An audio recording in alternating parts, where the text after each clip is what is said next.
Hello, everybody, and welcome to this session of Uncovering India. It's an honor for me to welcome the bright students of Don Bosco College of Engineering, the faculty. Welcome all of you to this Uncovering India session, and congratulations for coming out with this innovative robotic sanitizer. So, I start with you, Mohini ma'am. Uh, when did you start this project and how did this project kick in your minds? Yes, sir. First of all, thank you very much for inviting us for your channel because I've been following this channel quite for a long time, and it's been very inspirational stories that you put up during the COVID times. Whoever had helped out for the society, it's very nice to see the innovations as well. So you cover a lot of things. So thank you very much for bringing this out to all the people out there. And yes, thank you very much for inviting us as well. And the way we started is our students, Vivek, Rashti, and Sahil, had come up with this idea, thinking that something we will do in this COVID times. And normally, what we give projects to the students is basically something innovation or a research level or a hardware prototype or something, a model to be designed which can be going ahead for the industry or a product level development.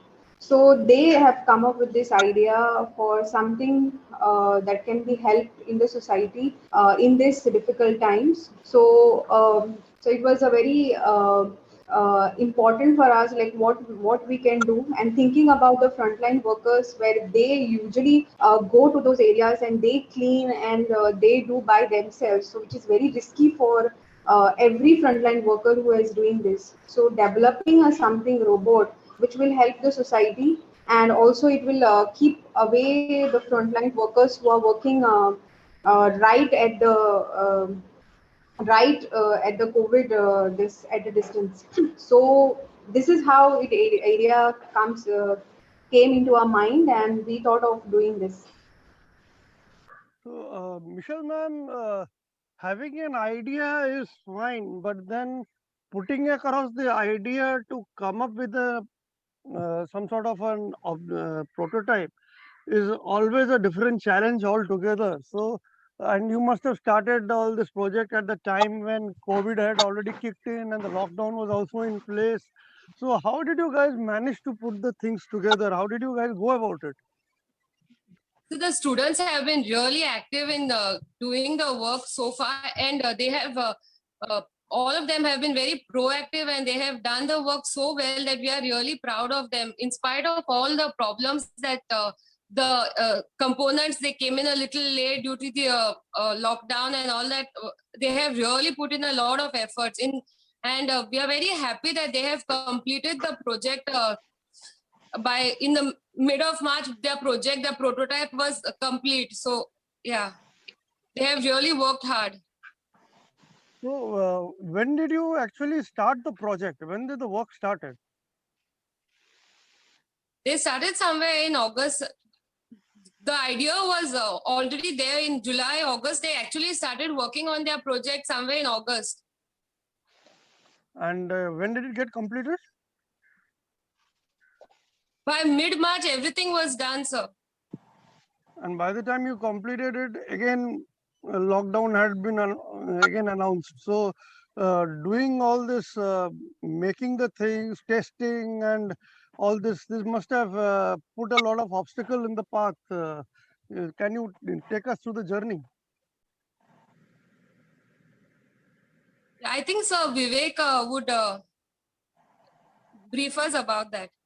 Sir, last year May, sir, we were discussing on our final year project what topic we should take, and we have seen on television and Facebook that how our frontline workers are risking their life by doing sanitization work, by carrying more than 15 liters staying on their back, and it is very difficult for them to carry out this work, and also risk. There is too much risk in this.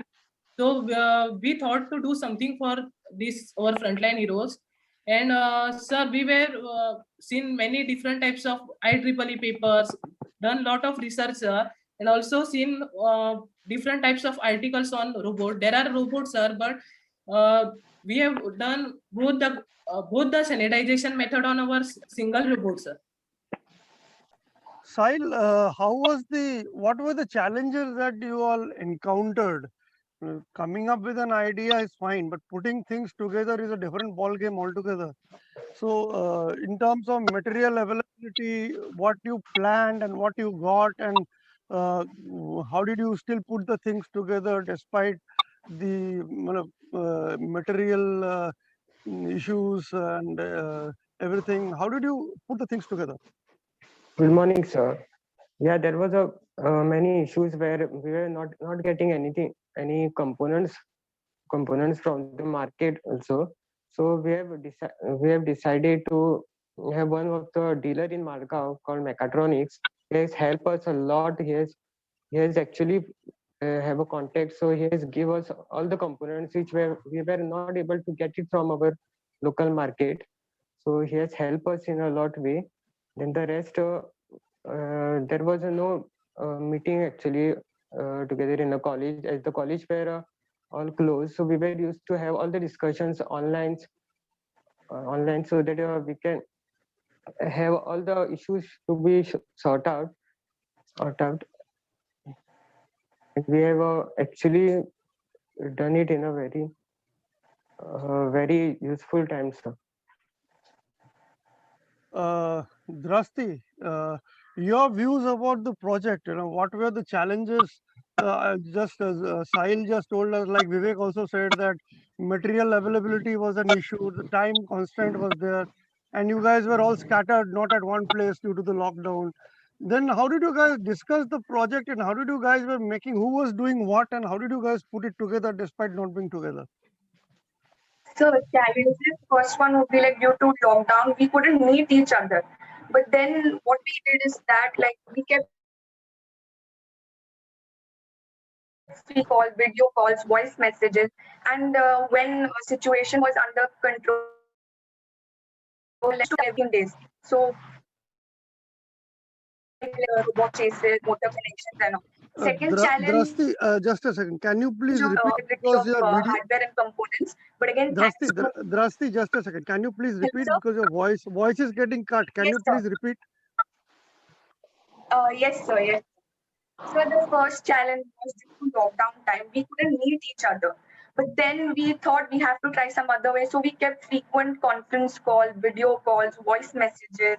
And when situation was under control, we used to meet after every 15 days. That's how we were working on a project. Like we started making the robot chases, motor connection, and installing both the systems. Second challenge was unavailability of hardware components. So stores, but then they said they don't have all the materials. And thanks to Mechatronics store, which is in Margao, could help us to gather all of the products. And cost was also a challenge. But thanks to our parents who understood us and the need of the situation and financially supported us. So big thanks to them also. Like these were some of the challenges which we faced. Mohini ma'am, coming to you, this project has such a public interest value and focused on such a niche segment of the society. So, while coming out with this end product, did you consult or did you talk to these civil sanitation workers or the corporation people as to what would be their requirement? How will your project come out to suit their requirement? Yes, sir. We did spoke to the people who are actually working on ground. There are a lot of people like sanitization workers or the hospital nurses in our relatives also. Now the people who are working in our relatives or whoever is working currently, what is the current situation at the hospitals? Now how they actually go about it. Although we had done a literature survey using the papers available online, IEEE papers and all the magazines, what they showcase everywhere, what is happening in India and outside the country as well.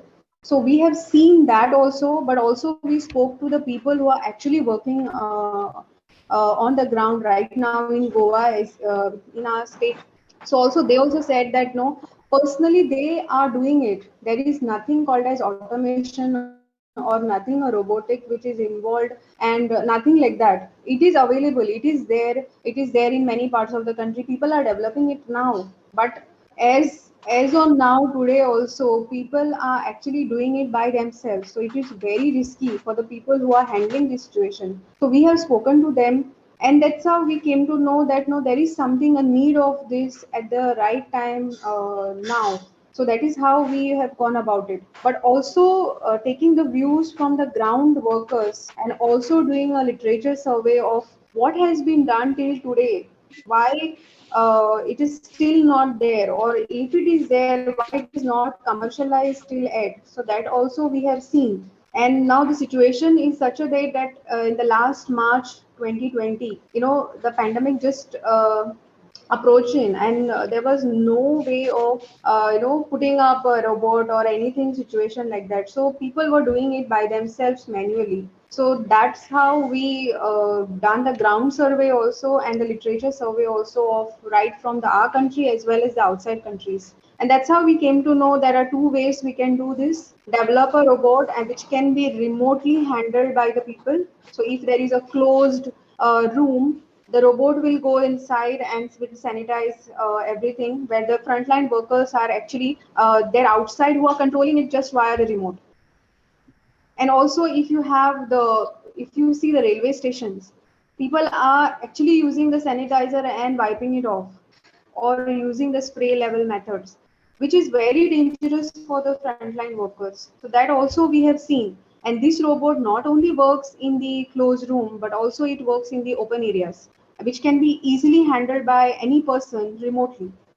So that is what is main advantage of this. Sahil, tell me something about the technical aspects of this robot. How does it work? What are the components that are there, and how it can be used by the end user? Can you please tell us more about this robot? Yes, sir, sure. There is a transmitter and a receiver is connected to that robot. So the transmitter, it is a remote type structure that we can control it by remote. And the transmitter is connect and the receiver is connected to the robot. And there are two types of sanitization method. One is UV sanitization and another is liquid sanitization. All the controls of that robot is placed on the transmitter. You can use both the thing by the user. All the warning lights and everything has been installed so that no one could touch the robot while it is sanitizing. There is a one smart drive duo has been used in the robot to connect to transmit all the controls of the robot. The two batteries have been placed on the robot, which provides a continuous. It is a 24-volt battery.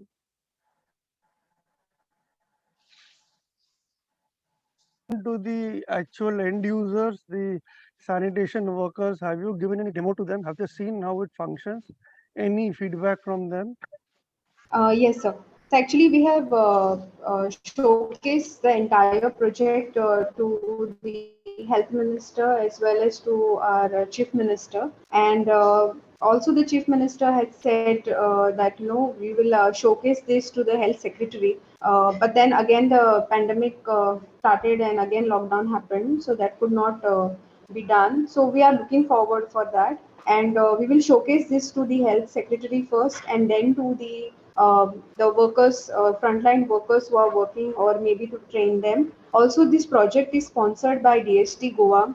So also this product will be taken over by the DST. So we are looking forward now. But again, due to the pandemic, this is again stuck. So we will see in the next coming months now how to go about this. Michelle ma'am, how do you see the completion of this project from your college's contribution to the society's point of view? What would be your message to the young upcoming engineers?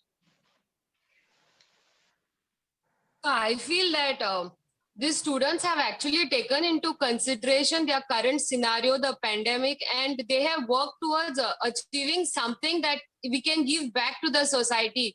We can try to improve the situation around us.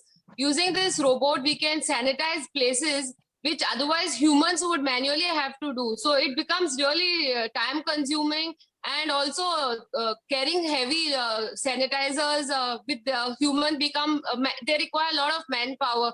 So with this one robot, they are able to sanitize a whole area.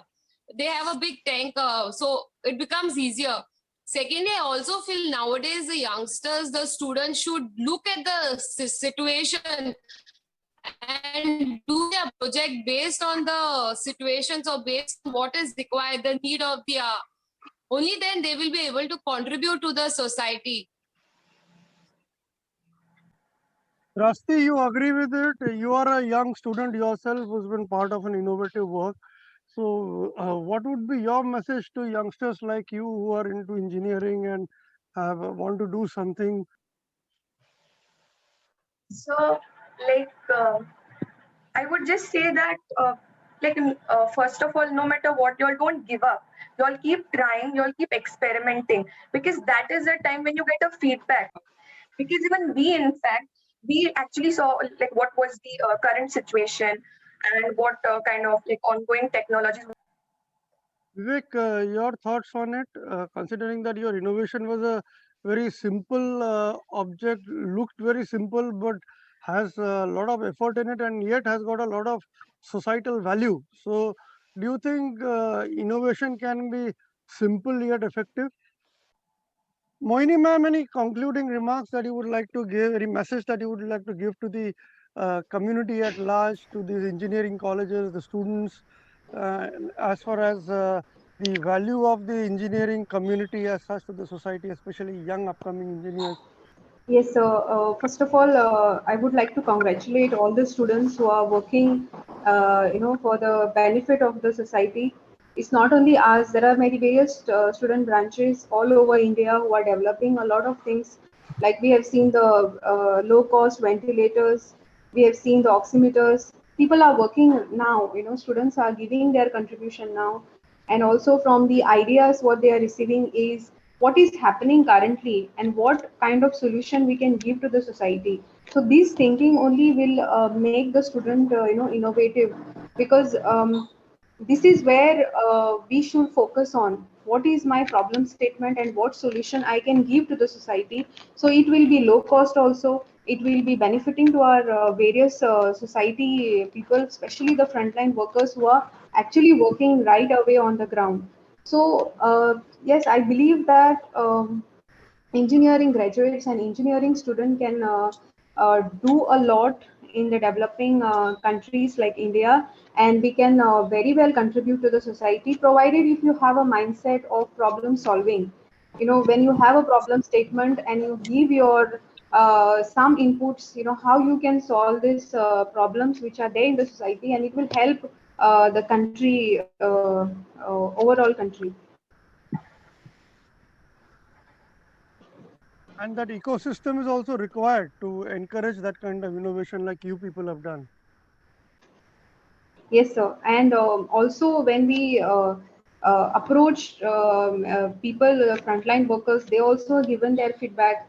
Also, we need, the entire system, how it works right now. We are giving a solution to the frontline workers, but also the higher up authorities, like from the health minister, from the chief minister, also from the DST, who have funded us with the project details and everything. So these things are required to motivate our students. So if the motivation we receive from many people like this, so we will be able to do something more about this. So also motivation is required, also the feedback is required from what solution or which part of society we are giving a solution.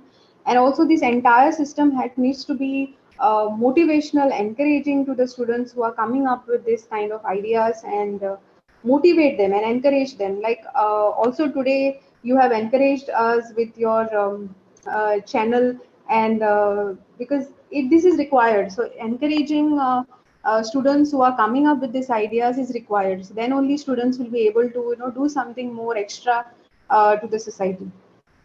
Thank you very much, sir. Thank you, Mohini ma'am, for your valuable inputs, and thank you, Michelle ma'am, Vivek, Sahil, and Drasti for taking out your valuable time to share your thoughts with us. Wishing you all the very best in your future endeavors, and I pray that you all stay safe, be healthy, and keep on contributing towards the betterment of the society. Thank you all for connecting with me.